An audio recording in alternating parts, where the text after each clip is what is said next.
100 Civics Questions 2025 for U.S. Citizenship. 9 Groups and Repeat Answers. Part 10.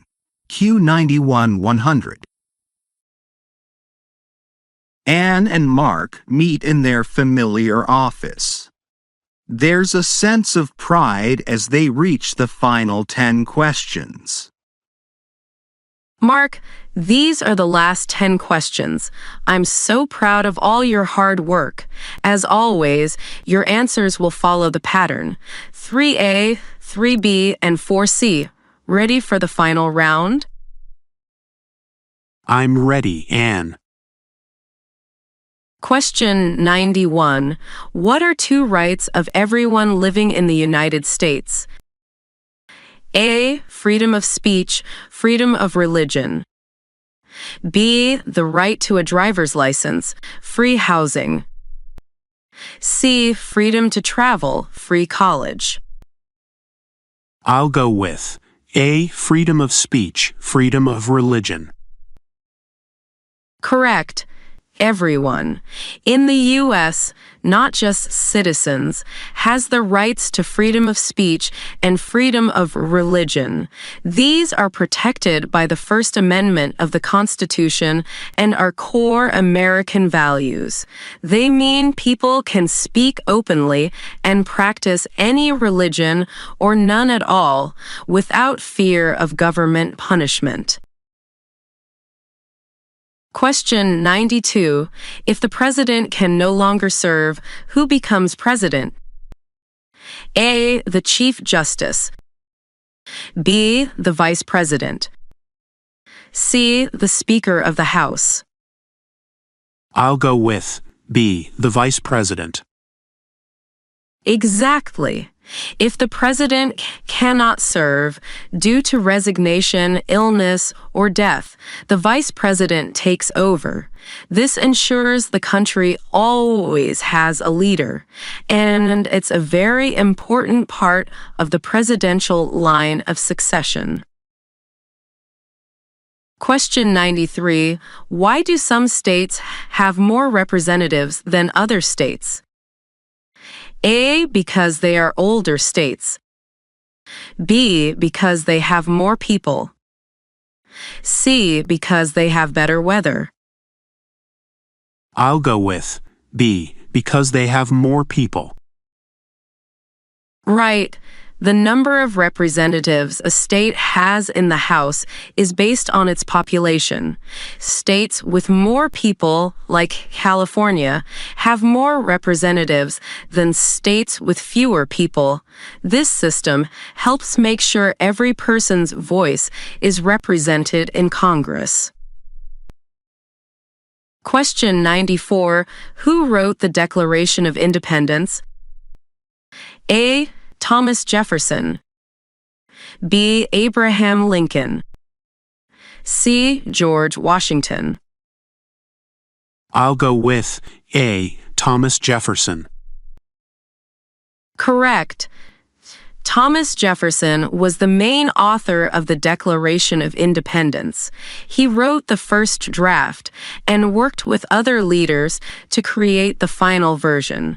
The document announced America's independence from Britain and explained why freedom was so important. Question 95.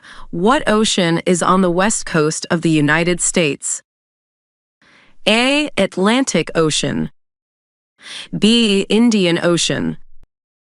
C. The Pacific Ocean. I'll go with C. The Pacific Ocean. Correct. The Pacific Ocean is the large ocean that borders the west coast of the United States, from California to Washington state.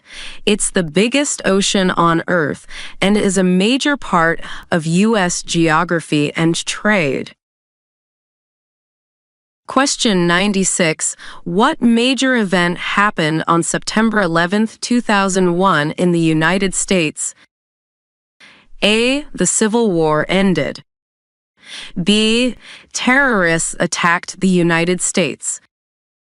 C. The stock market crashed. I'll go with B. Terrorists attacked the United States. Exactly. On September 11, 2001, terrorists hijacked 4 airplanes and attacked the World Trade Center in New York City and the Pentagon near Washington, D.C. Almost 3,000 people were killed. This event changed American history and led to new security measures and the war on terrorism. Question 97. What stops one branch of government from becoming too powerful? A. The president's veto. B. The Supreme Court. C. Checks and balances. I'll go with C. Checks and balances. Correct. Checks and balances is the system that keeps any one branch of the government from becoming too powerful.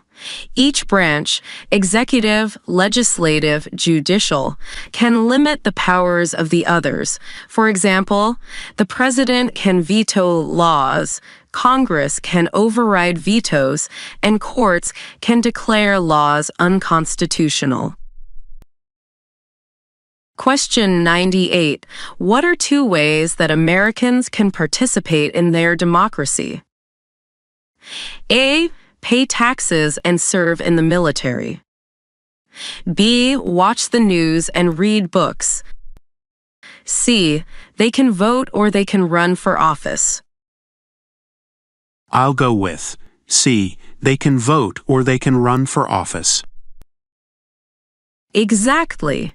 Voting in elections and running for public office are 2 important ways Americans can participate in democracy.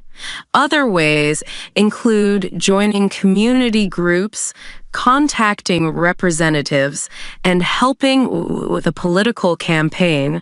Democracy works best when people get involved. Question 99. What did Martin Luther King Jr. do? A. He was president. B. He fought for civil rights. C. He was a Supreme Court justice. I'll go with B. He fought for civil rights. Correct. Martin Luther King Jr. was a leader of the civil rights movement in the 1950s and 1960s. He used peaceful protest to fight for equal rights for African Americans and all people, and is remembered for his famous "I Have a Dream" speech. Question 100. What is the name of the national anthem? A. America the Beautiful. B. My Country, 'Tis of Thee. C. The Star-Spangled Banner. I'll go with C. The Star-Spangled Banner. Absolutely right. The Star-Spangled Banner is the national anthem of the United States. The lyrics were written during the War of 1812 after a battle at Fort McHenry. It celebrates the American flag and the country's strength and resilience. Mark, you did it.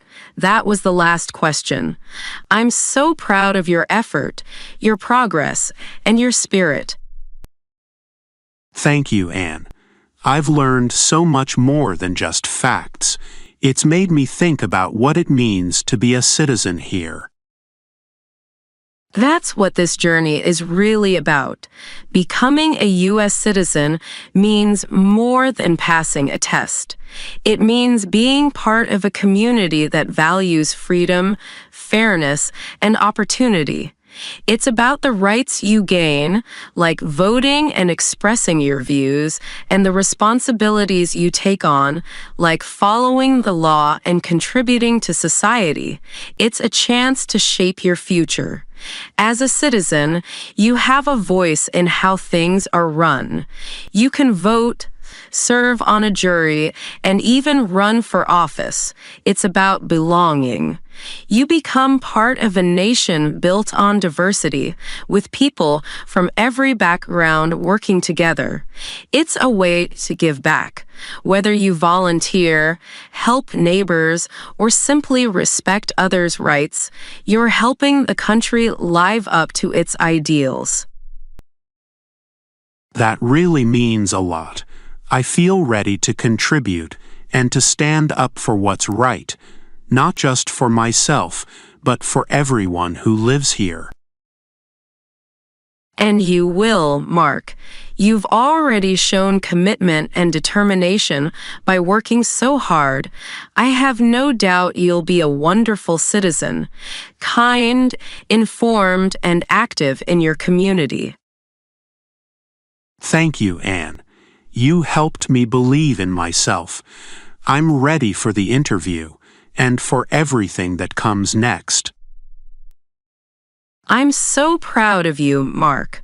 Remember, citizenship is just the beginning of your American story. Keep learning, keep participating, and always stand up for what matters. You're going to make a real difference.